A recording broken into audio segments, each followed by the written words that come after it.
Alright guys, so today we're going to take our first look at the brand new Rage Returned uniform for Sin, the Hydra Widow, the Black Sin uniform, because this thing looks pretty much identical to the Golden Gate Vigilante uniform for Black Widow. I'm not complaining. Sin definitely looks amazing. She is fun to play, very strong, and she offers long-term utility because she's now a support character. I know this is one of those ones that you're going to have to spend money to get access to, so some of you guys are going to be upset, but these days there's so many support characters in the game that just not having one isn't going to hurt you too badly. We have Mystique, who's a speed supervillain. Granted, she's a mutant and Sin is a human, so there's definitely things that Sin is going to be able to do that Mystique is not going to be able to do, and vice versa, but you don't necessarily need her as of right now. Honestly, if you want to buy the uniform for her, go ahead. She's getting an amazing upgrade. The only thing I want to say is I wish they had kept part of her old 4-star passive, because that was one of the things that I really wanted to see utilized on Sin when she first came out, and I just never got a chance to, and I guess I never will. I wanted them to keep the ability to remove all debuffs for 10 seconds, the crit rate and the all defense and all attack and whatnot. That's fine if they take that away, because they put that into her active skills now. On the uniform, they're giving her chain hit damage and guaranteed dodge, which is really cool because you're gonna see she actually stacks up quite a few hits and they're very easy to chain together. She is super proc friendly, which is amazing. You're basically just delay canceling the 5, canceling the 3 immediately, and then proccing on the 4. It seems like her forward skill is an extended version of Blade's forward skill, so she does a couple shotgun blasts and then just jumps back. Those are grenade, I think, but it's a really cool looking skill. The 6th skill you definitely want to get up as quickly as possible, because this skill gives you damage accumulation, so try to get it up on the 2nd rotation ideally. Right now I'm running her with a CDB of energy, and I'm going to show you guys what she can do in case any of you guys are considering picking up the uniform before it leaves, because keep in mind, if you don't get it in the next 13 days, it's going to be gone until next year, mid-October. Let's see how fast we cut this guy down.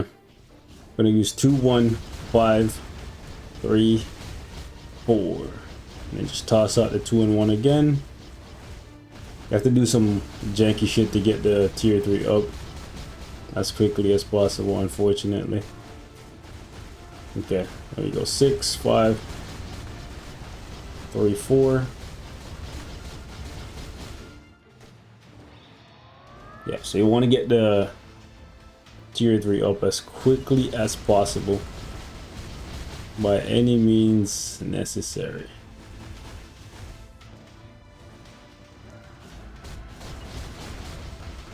There we go. Let's toss out the 2 and 1. Ooh, okay.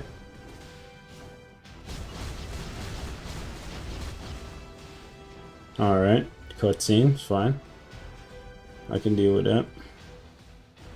And I'm gonna take that hit, and no, oof, that was close. Pretty fast moving speed. Let me get around. I get around, girl. I get around. What? Why was the proc so late there? Super annoying there.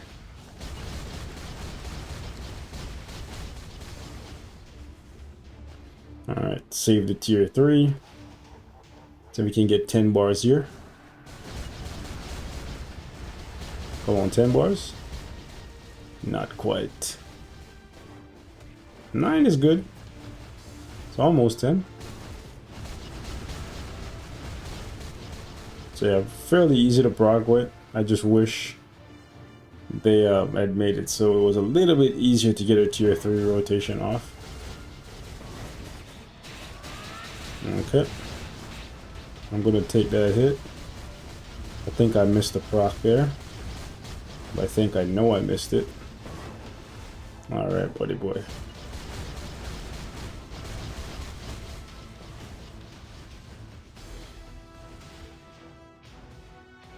Let me just, we don't have debuff removal and we don't have stun immunity on the 4, so kind of just have to go with the flow. And come on, finish it. Ah, oh, you're joking.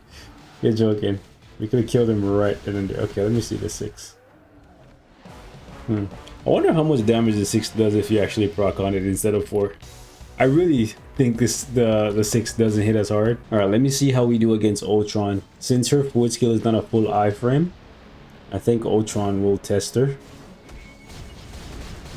Let me see.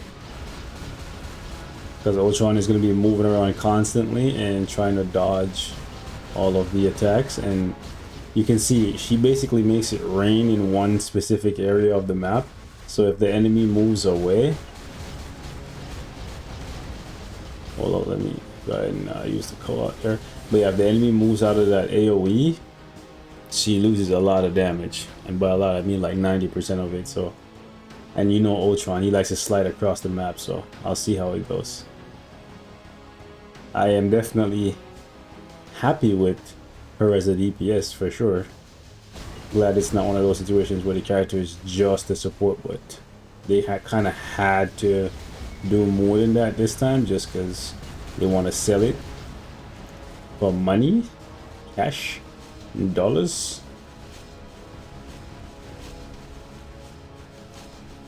Let's go ahead and just go back down here and press this guy.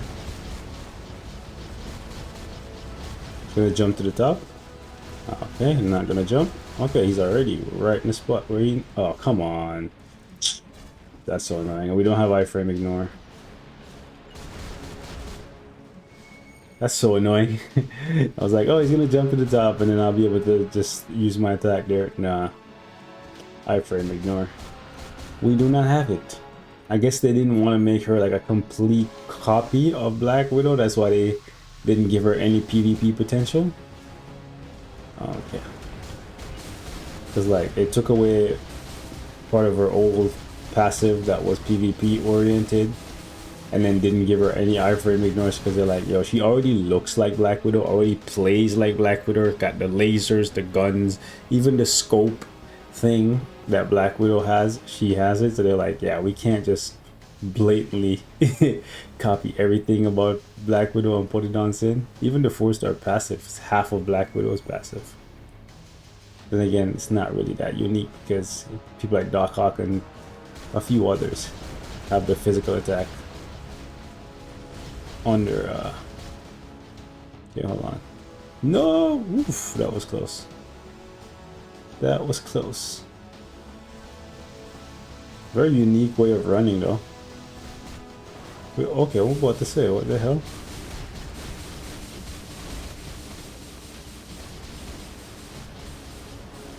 Let me just go ahead and pop off one more. I would say my major complaint is not being able to hit the tier 3 every rotation, every other rotation. Okay, so I'm curious to see how she's gonna perform on stage 59 against Null. If she can't easily cut through this, it will be a disappointment to me, truthfully speaking. By the way guys, ever since the update, I've noticed that the game has been crashing for me.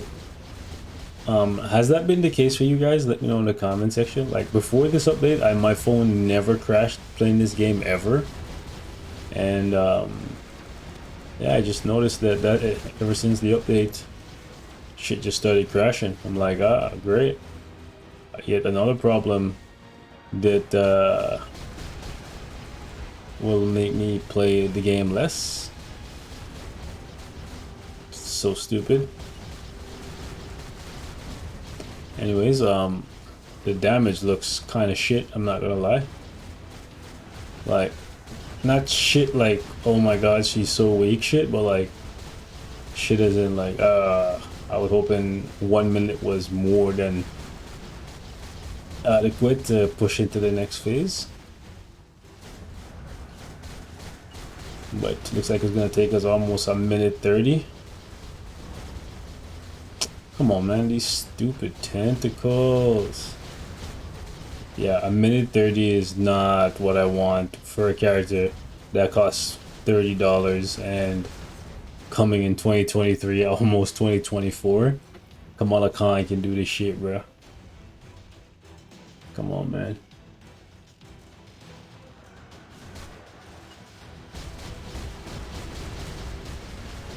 All right. So I'm just gonna constantly get guard broken. That's great. If I get, I know I'm just not even gonna try it.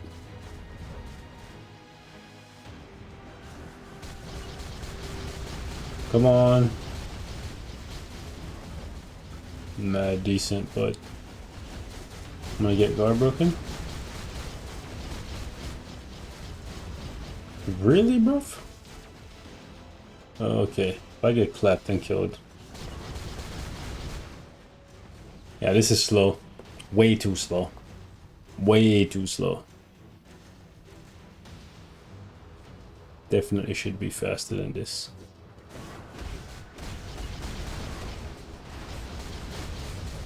Yeah, Nola's moving out of the radius of some of the attacks as well. That's not helping our case.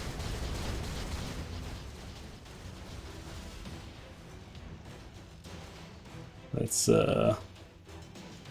nice and slowly move around.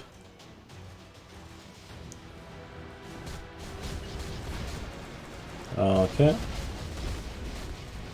Okay, that's unfortunate there. If I get time frozen, I'm cooked. Yeah, I dodged it. Yeah, this is too slow. She relies too heavily on her tier 3 for the accumulation, and the fact that you can't get it up every other rotation. I've tried proccing on the tier 3 and it just doesn't hit as hard. But maybe I'm doing something wrong. Maybe you guys can let me know. This is kind of sad. The damage was looking good, but I guess those stages that I'm testing on earlier were just too low. Because now that we gone a little bit on the higher side, she's not looking that great as a DPS. So it looks like you're paying for just a support, and as a support, she's weaker than Morgan Le Fay. You know what I'm saying? So if you're gonna get, if the choice is between her and Morgan Le Fay, you want to go with Morgan Le Fay just because, okay. Morgan Le Fay is going to give you PvE and PvP value. Because you get the debuff removal and all that. Yo, come the hell on, dog. You mean to tell me I have to waste my... I literally have to waste... Oh, you joking. I have to waste my tier 3 just to push... Bro, her damage is so shit without a tier 3. It's actually kind of just annoying. What the hell? This is... It's definitely possible to win without... Okay. Oh, boo-hoo! Let me play a sad song for you on the world's smallest violin. Honestly, guys, I'm gonna take back what I said in the beginning of the video. Her damage seemed better than it actually is, but that's because I was testing her on stages below 50. Seems like once you go above 50, her damage just kind of falls off, and you relying so heavily on her tier 3 for the damage accumulation really starts to bite you in the ass. But maybe I'm doing something wrong. Y'all leave me your thoughts in the comments. The fact of the matter is, if you're buying her, it looks like you're primarily buying her as a support character. And if you look at the 55% extra damage to supervillains and you compare that to Morgan Le Fay, I think you get a lot more value out of Morgan Le Fay just because of the fact that you get the debuff removal as well. Sure, it's only 35% extra damage to boss types, but you get 35% all attack plus debuff removal. And since the debuff removal is primarily a PvP ability and Morgan Le Fay herself can revive if you play Alliance Conquest, you can definitely double dip. You can use her in PvE and PvP. Whereas with Sin, you're primarily going to be using her in PvE content. So y'all let me know what you think. Maybe I'll do another video on her